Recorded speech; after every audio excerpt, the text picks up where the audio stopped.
Bueno, pues la verdad, hermanos, yo no quiero desmerecer el acto del Día de la Madre, porque claro, ahora mismo lo que yo voy a predicar, pues no tiene nada que ver con las madres. Y les pregunté a los pastores, a Raúl y a Damaris, mirad, es que yo lo que voy a predicar, como hay Santa Cena, pues no tiene nada que ver con las madres. Y bueno, pues adelante, adelante, lo que Dios haya puesto en el corazón. Y la verdad, hermanos, es que llevo con este mensaje bastante tiempo, porque uno de los mensajes que a mí más me ha agradado muchas veces, porque me llevan a autoanalizar mi vida con el Señor, mi comportamiento con el Señor. Porque a veces no es solamente mi vida con el Señor, es mi comportamiento delante de Dios. ¿Cómo me comporto? Hoy es el día que vamos a tener la Santa Cena y vamos a hablar acerca de el verdadero y real cuadro de la Última Cena. El verdadero y el real cuadro de la Última Cena. Este querido amigo Leonardo da Vinci, le digo amigo por decir algo, claro, pues pintó un cuadro muy, muy curioso de la Santa Cena, porque cuando le entramos para analizar no tiene ni pie ni cabeza. Desde luego tenía un gran esplendor artístico, pero indiscutiblemente, bíblicamente, pues tenía cosas dispares, no tenía nada que ver, y además incluso hasta ciertos personajes que aparecían allí tenían una cosa que en fin, que si la analizamos no nos va a gustar y no vamos a entrar en ello. Pero hermanos, en esta mañana vamos a hablar acerca de ese momento, ese cuadro real de esa cena, ese momento cuando el Señor tuvo, además, fíjate que el Señor dijo, cuánto he deseado que llegara este momento para celebrar con vosotros esta Pascua, que era creo la cuarta Pascua que el Señor celebraba en su vida, digamos, en su vida ministerial. Había hecho 3 Pascuas, 2 de ellas aparecen, una tercera no aparece, la cuarta Pascua es esta, y él estaba deseando de llegar a ese momento. Por lo tanto, hermanos, era un momento importante, claro que sí. ¿Por qué? Porque iba a instituir un nuevo pacto, el pacto de Dios con el hombre, y esto era muy importante. Y ahora vamos a leer, primeramente, vamos a leer. Yo es que voy a pedir al Señor, después de leer, que Dios ponga en mi cabeza los pensamientos uno encima del otro, porque claro, ya a estas edades a veces se va la cabeza, y como me ha pasado antes, me pongo a cantar una canción y salgo por los cerros de Úbeda. Y claro, menos mal que tengo a mi mujer que me hace así de vez en cuando. Perdóname, pastor, porque se me va la olla ya, se me va la olla. Marcos 14. Bueno, he cogido este pasaje que podría haber cogido cualquiera de alguno de los paralelos en cuanto a la Santa Cena, pero he querido coger este pasaje quizá porque es un poco más ilustrativo de lo que me gustaría tratar en esta mañana. Marcos capítulo 14, versículos 10 al 26. Fijaros bien, poneros bien atención en lo que vamos a leer. Marcos 14, del 10 al 26. Fijaros bien. Empiezo con algo curioso. Entonces Judas Iscariote, uno de los 12, fue a los principales sacerdotes para entregarles a Jesús. Ellos se alegraron al oírlo y prometieron darle dinero, y Judas comenzó a buscar una oportunidad para entregárselo. El primer día de la fiesta de los panes sin levadura, cuando sacrificaban el cordero de la Pascua, sus discípulos le preguntaron, ¿dónde quieres que hagamos los preparativos para que comas la Pascua? Jesús envió a 2 de sus discípulos y les dijo, id a la ciudad y os saldrá al encuentro un hombre que lleva un cántaro de agua, seguidle, y donde entre, decid al dueño de la casa, el maestro dice, ¿dónde está el aposento en el que he de comer la Pascua con mis discípulos? Él os mostrará en la parte alta un gran aposento, ya dispuesto. Haced allí todos los preparativos para vosotros. Fueron sus discípulos, entraron en la ciudad, hallaron lo que les había dicho y prepararon la Pascua. Cuando llegó la noche, vino Jesús con los 12. Se sentaron a la mesa, mientras comían les dijo, con certeza os digo que uno de vosotros que está comiendo conmigo me va a entregar. Ellos comenzaron a entristecerse y a preguntarse uno al otro, ¿acaso seré yo? Y el otro, ¿seré yo? Él les respondió, uno de los 12, el que moja conmigo en el plato, a la verdad, uno de los 12, el que moja conmigo en el plato. A la verdad, el Hijo del Hombre se va, tal como está escrito de él. Pero ay de aquel por quien el Hijo del Hombre es entregado. Bueno le fuera a ese hombre no haber nacido. Mientras comían, Jesús tomó pan, lo bendijo, lo partió, diciendo, tomad, esto es mi cuerpo. Después tomó la copa y habiendo dado gracias, se lo dio también, la bebieron todos. Y les dijo, esto es mi sangre del nuevo pacto, que por muchos es derramada. Os aseguro que no beberé más del fruto de la vid hasta el día aquel en que lo beba de nuevo en el reino de Dios. Padre celestial, te ruego, te suplico encarecidamente que tú me ayudes en esta mañana a transmitir todos estos pensamientos que tú has puesto en mi corazón. Señor, yo te pido en el nombre de Jesús que tú esto lo hagas llegar a los corazones de los que estamos aquí. Todos, Señor, que podamos entender estos momentos tan cruciales e importantes donde tú ibas a entregar tu vida por nosotros. Ayúdanos, Señor, a ser conscientes de esta realidad y, Señor, que la meditación de mi boca y los dichos de mi boca y la meditación de mi corazón, Señor, sobre todo, sean gratos delante de ti. En el nombre de Jesús. Amén. Bueno, pues hay algo que podemos pensar ya desde el principio, y es, ¿qué hace falta para una cena? A todos os gusta que os inviten a una comida o una cena, ¿verdad? ¿Hay alguien que no le gusta? A todos nos gusta, ¿verdad? Que nos dé una buena y suculenta cena, una buena y suculenta comida. Perdóname, cariño, hay un teléfono que me está llamando y yo no sé por qué. Es que no lo cojo, pero a veces yo qué sé, no se sabe uno por quién y... Ah, perdón, no lo coja. Bueno, entonces, hay una cosa que hay unos elementos que son importantes en una comida. Y es el lugar. Es importante el lugar donde vayamos a comer, ¿verdad? Todos preferimos que nos inviten a cenar o a comer en el Hotel Ritz, ¿no? Hombre, ¿cómo no? Los comensales. Si no hay comensales, no hay comida, no hay cena, no hay llevar a cabo ese acontecimiento. La comida también es importante, ¿no? La buena o la mala comida, lo cierto es que sea una comida. Y, por supuesto, otra cosa que es un elemento muy importante, importantísimo, es la armonía. Porque uno no va a cenar donde no hay armonía. Nosotros a veces a los pastores se nos invita a comer y a cenar en algunas ocasiones. A lo mejor ellos todavía son jóvenes en el ministerio y no lo han notado todavía. Pero Tere y yo sí lo hemos notado, que nos han invitado a comer y a cenar, pues para plantearnos alguna cosa que no era de nuestro agrado. Y después llegaban los postres, y cuando llegaban los postres nos decían, pastores, queremos hablar con vosotros. Madre mía. Luego llegaba a casa las más. El dolor de tripa. Bueno, vamos a ver, el lugar. En primer lugar, quiero decir algo que algunos eruditos lo han marcado. Dicen que esto era la tarde del jueves 6 de abril del año 30 antes de Cristo. Al ponerse el sol, cuando salían 3 estrellas, empezaba a celebrar la Pascua. El lugar era el aposento alto. Se cree que era la casa de María, la madre de Juan Marcos. ¿Y por qué? Pues porque en una ocasión en los Hechos de los Apóstoles, precisamente ahí se dice este hecho cuando Pedro, que estaba encarcelado, dice que salió de la cárcel y se dirigió a donde estaban los discípulos orando, que era la casa de María, la madre de Juan Marcos, y de ellos se deduce que ese aposento alto fuera también de ellos. Pero bueno, no tiene trascendencia. Pero lo que sí es cierto es que en ese lugar hay 2 acontecimientos importantísimos. Uno es la institución de la Cena del Señor, y el otro, ¿qué? ¿Qué pasó ahí? En el aposento alto. ¡Fuerte! El derramamiento del Espíritu Santo, o sea, 2 acontecimientos importantísimos. O sea que este lugar fue un lugar de despedida, porque el Señor se estaba despidiendo, pero también era de bienvenida al Espíritu Santo. Por lo tanto, era un lugar muy interesante e importante.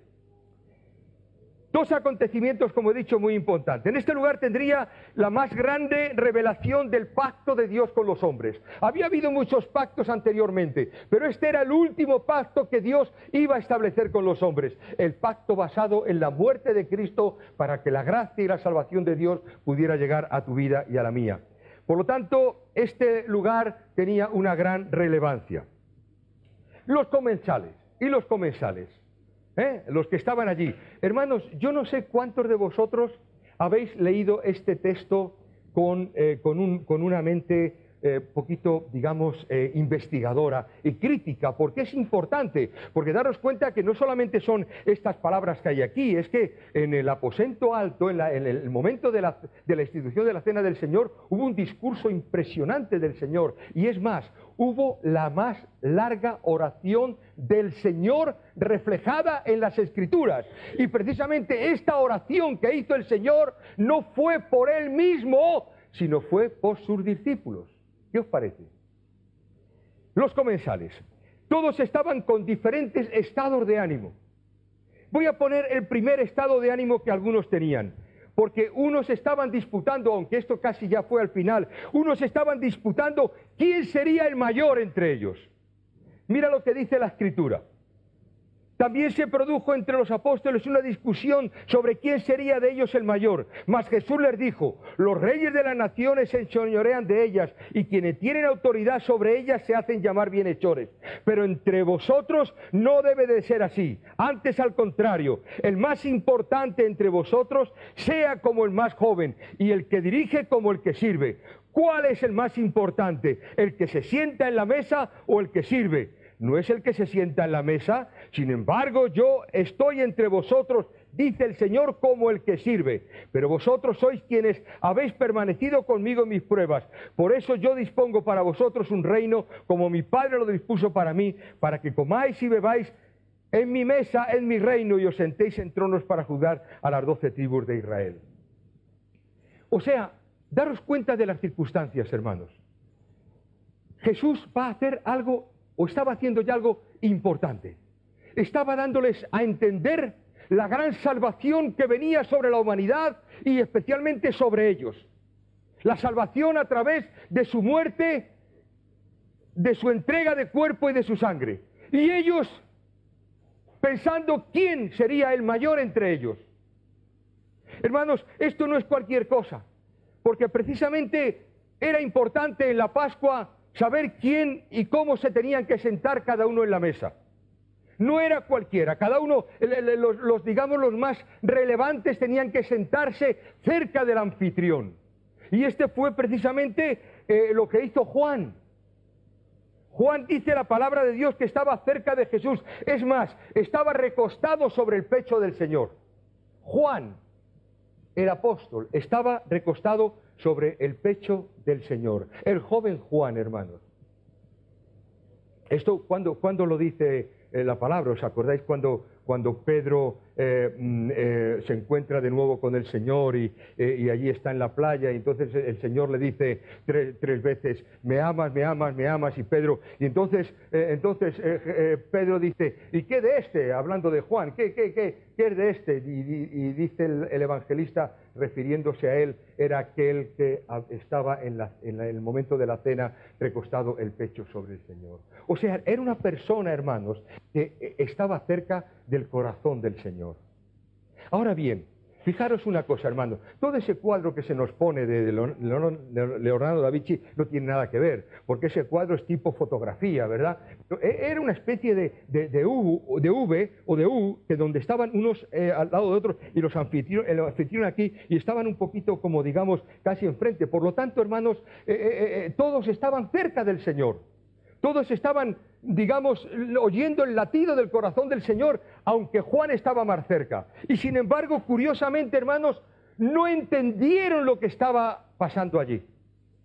No lo entendieron, de tal manera que cuando llegaron al huerto de Getsemaní y le prendieron al Señor, ninguno volvió a aparecer. No habían entendido, hermanos.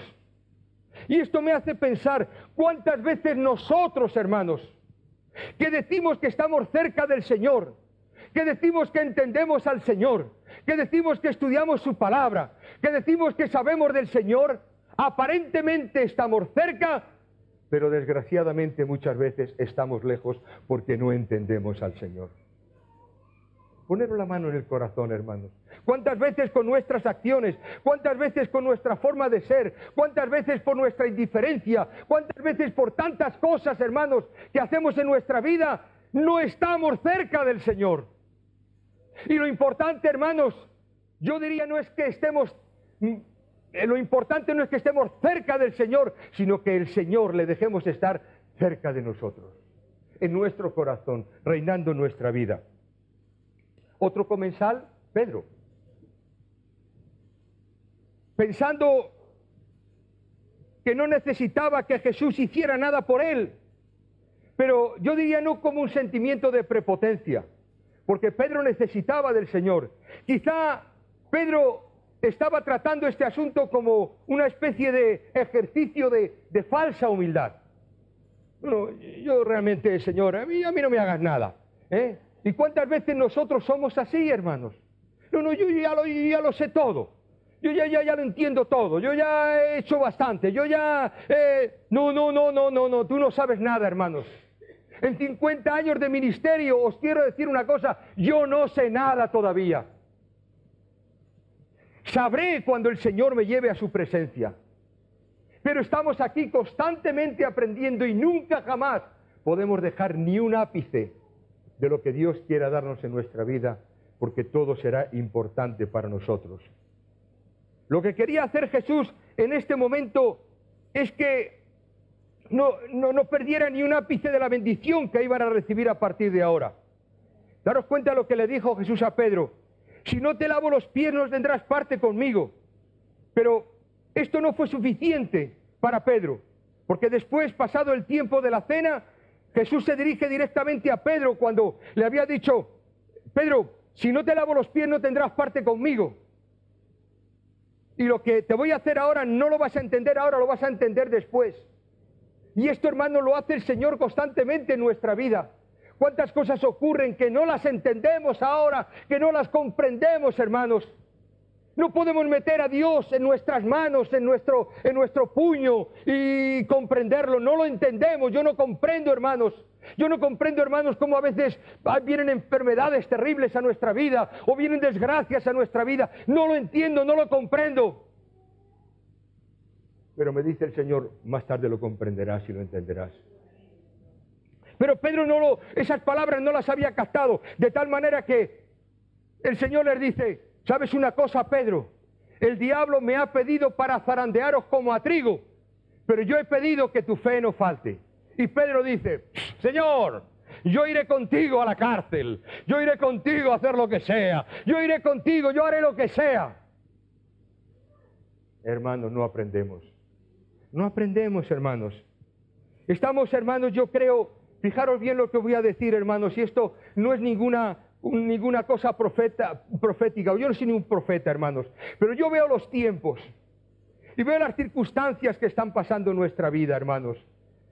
Veo que el otro día tuvimos un apagón, hermanos, que esto pudo llevar al mundo a la catástrofe. A España primero, claro, pero otros apagones hay por ahí y otras cosas hay, y son advertencias. Estamos siendo la generación que hemos visto una pandemia, hemos visto danas, hemos visto unas grandes nevadas como jamás, estamos viendo llover sobre la tierra como yo, hermanos, en los años que tengo nunca he visto nada igual. Estamos presenciándolo y yo digo, hermanos, ¿estamos midiendo los tiempos de Dios? Y yo creo, hermanos, que estamos en momentos de nuestra vida en que no nos podemos permitir ninguna bendición de Dios. Perdón, no nos podemos permitir el que no haya todas las bendiciones de Dios. ¿Entendéis lo que os digo, verdad? Bien. 73. ¿Entendéis? No nos podemos perder ninguna bendición de Dios, hermanos. ¡Ninguna! Yo no creo que aquí vanamente ni Daniel, ni los pastores, ni nadie ni la pastora hace un momentito esté diciendo: no dejéis de reuniros, no dejéis de venir a la iglesia, no dejéis de estar aquí. ¿Por qué, hermanos? Porque esta es la casa de Dios. Tú y yo somos esenciales, importantes en la iglesia, hermanos. Yo aprendí una cosa desde muy joven en la iglesia. Y es que no me quería perder ninguna bendición. Tenía que ir a los cultos para que Dios me bendijera. Aleluya. Y antes en la iglesia teníamos los cultos lunes, martes, miércoles, jueves, viernes, sábado, domingo, lunes, martes, miércoles, jueves, viernes, sábado, domingo. Hermanos, la bendición de estar juntos, de recibir la palabra de Dios. ¿No sabéis por qué en nuestras iglesias protestantes está el púlpito en medio? ¿Por qué? Porque se predica la palabra de Dios, porque esta es la palabra profética más segura. Hermanos, tenemos que no despreciar ninguna cosa que pueda darnos Dios. Son los momentos que no están para cuestionar, son los momentos que están para recibir, para extraer todo el jugo del amor de Dios que les quería dar a ellos y que nos quiere dar a cada uno de nosotros. Así es a veces en nuestra vida, hermanos. Hay momentos en que no estamos para cuestionar, no entendemos que hay que aceptar, que a veces lo hacemos a regañadientes, pero hermanos, Él está entre nosotros como el que sirve para bendecir nuestras vidas. Desperdiciamos muchas bendiciones de Dios cuando no damos importancia a ciertas cosas que tienen que ver con el reino de Dios. ¿Cuántas veces, como he dicho antes, somos convocados para una reunión? No, pero bueno, a otros lo hacen, porque no. Ahí el importante eres tú. Cuando se convoca es porque hay alguien que es importante, porque Dios quiere bendecir, pero Dios no quiere bendecir los bancos. Yo recuerdo hace muchos años aquí en la iglesia que estábamos orando por un avivamiento y el pastor que había aquí, un americano que vino a predicar, nos dijo: vamos a orar por los bancos para que todo el que se siente en los bancos sea bendecido. Eso es sacramentalismo. Pero yo, como todo me lo creía, ¿verdad? Todo no lo creíamos. Oramos en el nombre de Jesús, aleluya, en el nombre de Jesús. Que sepas que esos bancos, según ese pastor, están benditos. Cuando tú te sientas, recibe la bendición de Dios. Ay, Dios mío. Pero no es el hecho de los bancos, es el hecho de que tú y yo estemos aquí y ahora. Es como el maná. El maná no se podía dejar de un día para otro, tenía que cogerse en ese mismo día para que pudiera bendecir. Otros comensales. Ay, este último, hermanos. Cuando he estado, durante esta semana, incluso esta noche, esta mañana me he despertado con otro pensamiento más acerca de este comensal, porque me voy a parar tiempo en este comensal. Judas, hermanos. Dice que durante la cena el diablo puso en el corazón de Judas entregar al Señor. Ahora yo me he puesto a pensar, hermanos, porque Judas, pasase lo que pasase, iba a hacerlo. En otras palabras, era la hipocresía personalizada. Él ya no le importaba lo que pudiera pasar o no pasar. Él había dicho que le iba a entregar al Señor a los fariseos o los saduceos y que para que lo crucificaran. Y no le importaba. Entonces, ¿qué estaba haciendo allí? Era un hipócrita, hermanos. Él no quería verdaderamente al Señor. Era un indiferente a lo que estaba pasando. Solo se preocupaba por lo que él iba a hacer. Quizás se preocupaba por lo que iba a pasar en la bolsa. Porque, ¿os acordáis que él sustraía de la bolsa? Y claro, si pasaba lo que tenía que pasar, entonces ya no podía sustraer. Se mermaría la entrada y eso le producía un poco de desarreglo en su vida. Todo lo tenía amasado, todo lo tenía preparado. ¿Qué hacía allí? ¿A quién podía engañar? Pues podía engañar a los discípulos, porque no sabían nada, pero el Señor sí lo sabía. ¿Sabéis una cosa? Este es el pensamiento que el Señor me dio esta mañana. Judas hizo algo bueno, dentro de su hipocresía, claro. ¿Sabes lo que hizo bueno? Que no se lo contó a los discípulos lo que iba a hacer. En otras palabras, no fue un chismón, no fue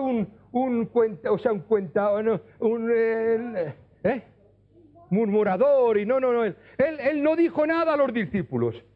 ¿Por qué? Claro, le convenía, porque si decía algo a los discípulos, especialmente con uno que él sabía que de vez en cuando levantaba la espada y decía, Señor, aquí hay una espada. Pedro. Por lo tanto, hizo algo bien, no se lo contó a los demás. Porque, hermanos, cuando uno cuenta los chismorreos a los demás, hace mal el que lo hace y los que lo escuchan. Y esto se convierte en un pecado congregacional. Pero los discípulos no sabían nada, estaban ausentes de lo que iba a pasar. De tal manera que Pedro suelta la pregunta, Señor, ¿quién es? Y claro, Juan era el que estaba más cerca, digamos que estaba un poquito ahí el tema. Algunos dicen dicen, según la tradición, que Juan estaba sentado en una parte, pero en la otra parte del Señor estaba sentado Judas. Dicen. Porque cuando metió el pan en el plato, estaba cerquita, ¿no? Bueno, vamos a dejarlo ahí. Pero hay otras cosas, hermanos, que me llaman la atención de Judas. ¿Cómo llegó Judas a realizar ese mal, hermanos? ¿Os habéis parado a pensar cómo llegó? Porque, hermanos, eso de decir que ya tenía la sentencia sobre él. No, yo no creo en eso, hermanos. Yo no creo en eso. Porque eso tendríamos que creer en que Dios no nos da libertad. Él tomó la libertad de hacer lo que iba a hacer. Ahora, ¿qué es lo que hizo? Dejó al diablo entrar en su corazón. Y hermanos, el diablo no entra si no le damos permiso. Punto 1. El diablo no entra en nuestra vida si no le damos permiso. Nosotros somos los que tenemos la llave del corazón de nuestra vida para entrar quien tiene que entrar. De la misma manera que somos capaces de restringir o abrir nuestras casas, nuestros hogares, a quien nosotros creamos, a los que hacen mal no se la abrimos y a los que hacen bien se la abrimos, de la misma manera nuestro corazón tiene que estar cerrado al mal. Por lo tanto, ¿qué es lo que pasó en Judas? Pues oye, podemos pensar, ¿qué es lo que pasó en Judas? Pues unos pasajes anteriores, hubo un momento de una cena o comida en casa de un tal leproso, Simón el leproso, en Betania. Se cree también que era el lugar donde estaban Marta, María y Lázaro. Y una mujer, que antes ha reflejado el pastor, vino y derramó, aparte de sus lágrimas que estaba enjuagando los pies del Señor y limpiándolo con su cabello, derramó un perfume de muy alto precio. Y aunque otros evangelistas dicen que los demás se enfadaron y dijeron, ¿cómo tal desprecio?, hay uno que se atreve a decir que fue Judas el que levantó la liebre. ¿Y qué hizo el Señor? Le reprendió. Ay, queridos hermanos, ahí empezó a abrir el corazón al diablo Judas. No admitimos la reprensión, no admitimos que nadie nos diga nada. Hermanos, todos somos muy buenos hermanos, ¿verdad? Nos queremos, nos amamos, nos respetamos, nos encariñamos y comemos juntos y todo bien, gloria a Dios. Pero en el momento que alguien nos dice, estás haciendo algo mal, se acabó. Remangamos las mangas, dejamos de asistir a la iglesia, refunfuñamos, no hablamos con el que no lo haya dicho, sea el pastor, sea quien sea, y armamos la marimorena. Y encima vamos diciendo a todo el mundo, yo estoy enfadado. Como una criatura, como un niño.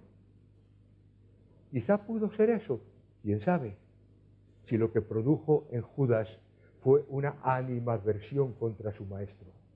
Porque le había reprendido, y no le había reprendido en secreto, le había reprendido en público. ¿Te suena esto, hermanos? ¿Te suena esto? Dice la palabra de Dios que no debemos de despreciar las amonestaciones. Porque aunque no nos gusten, hermanos, son esenciales para nuestra vida. Nos tienen que venir, ¿para qué? Para que nuestra vida sea corregida. Y quizá eso pudo ser. También hay algo importante en este asunto, y es, dice la parábola de la cizaña y el trigo, que mientras que el Señor esparció la buena semilla sobre el campo, sobre el mundo, ¿qué es lo que hizo Satanás? esparció la mala semilla y entonces empezó a crecer lo uno con lo otro. El diablo sembró la mala semilla en el corazón de Judas. Es más, he leído algunos comentarios que llegan a decir que Judas en ese momento fue poseído por el diablo. Y no me extrañaría nada, hermanos, porque cuando abrimos nuestro corazón al Señor, cuando abrimos el corazón al diablo, muchas consecuencias pueden acaecer en nuestra vida. Y desagradables, hermanos, desagradables, muy desagradables. Ahora bien, lo que Judas hizo no era para echar la culpa al diablo, ni echar la culpa a Dios. La culpa la tenía Judas, porque fue el que lo hizo.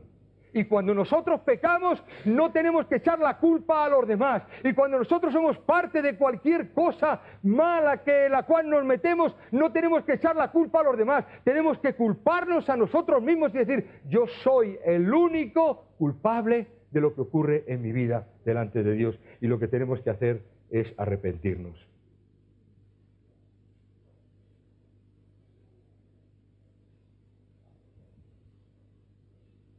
Yo creo que en Judas se estaba pronosticando lo que el Señor dijo a la iglesia de Sardis. Tienes nombre de que vives, pero estás muerto. Así se dirige el Señor hacia todos aquellos que son indiferentes, tibios, sin razonamiento. A estos como Judas, el Señor les dice, y lo que has de hacer, hazlo pronto. ¿Y qué hizo Judas? Se autoexcluyó. Se marchó, desapareció, huyó y no fue parte de la Santa Cena. Tomó la cena, pero no la Santa Cena. ¿Entendéis? Comió con los discípulos hipócritamente, pero no fue parte de la gran bendición del Señor de tomar la Santa Cena. Porque el Señor en ese momento no instituyó la Santa Cena sobre 12, sino sobre 11. No se os olvide nunca, hermanos. Pero es importante esto que voy a decir ahora. Mira lo que dice el Señor en cuanto a este asunto. Yo reprendo y castigo a todos los que amo. Sé pues celoso y arrepiéntete. He aquí yo estoy a la puerta y llamo. Si alguno oye mi voz y abre la puerta, entraré a él, cenaré con él y él conmigo. Porque, hermanos, hay una posibilidad de arrepentimiento. Pero sin arrepentimiento no hay perdón por los pecados. No hay perdón por los pecados. No podemos maquillar las cosas. Es interesante, hermanos, que Jesús en 2 ocasiones lloró. Una sobre la tumba de Lázaro. Pero la otra fue sobre Jerusalén. ¿Y por qué lloró Jesús sobre Jerusalén? Lloró por su indiferencia. Lloró por su desprecio a las oportunidades que el Señor le había brindado a esta preciosa ciudad y lo que significaba esta misma ciudad para la gran bendición de Dios. Querido hermano o amigo que estás aquí en esta mañana, Jesús te llama a un reconocimiento de la realidad de nuestra vida. Por lo tanto, aceptemos lo que el Señor quiere darnos siempre. El último comensal, que no es el último desde luego, porque fue el que lo preparó todo, es nuestro Señor Jesucristo. El Señor de nuestra vida, el Salvador, el único eterno Dios, el Santo 3 veces, aquel que todo lo merece, aquel que hermanos, nosotros no somos ni capaces de, no podríamos ahora estar ni dirigiéndonos a Él, si no hubiera sido por la gracia y la misericordia de haber derramado su sangre, aquel que cuando murió en la cruz del Calvario, el templo se rasgó de arriba abajo, para que nosotros pudiéramos tener comunión con Él. Ese es el que estaba sentado a la mesa. Ese es el que estaba dando las bendiciones. Y entre ellos que había discusiones. Yo el primero. Pedro, Judas. Hermanos, de verdad, os lo digo, ¿os identificáis con ello, hermanos? Yo me identifico. Yo me sentí fatal cuando estaba preparando esto. Le lo digo de corazón. Tuve que pedir perdón al Señor. Porque cuántas veces estoy introducido en uno de estos personajes, pero no para bien, sino para mal. Y lo último, me gustaría, hermanos, que todos nos pusiéramos de pie y por favor los hermanos que van a repartir el pan y el vino se pudieran poner aquí, el grupo de alabanza, si sois tan amables, pudierais también pasar para tomar los elementos del pan y del vino.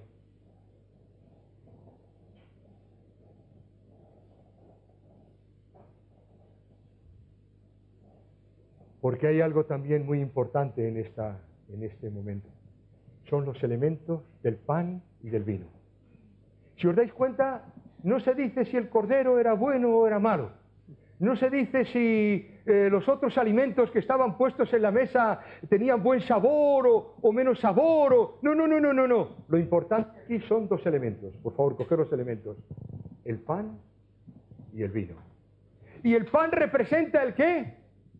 El cuerpo de nuestro Señor Jesucristo, el cual es entregado, el cual fue sacrificado por ti y por mí.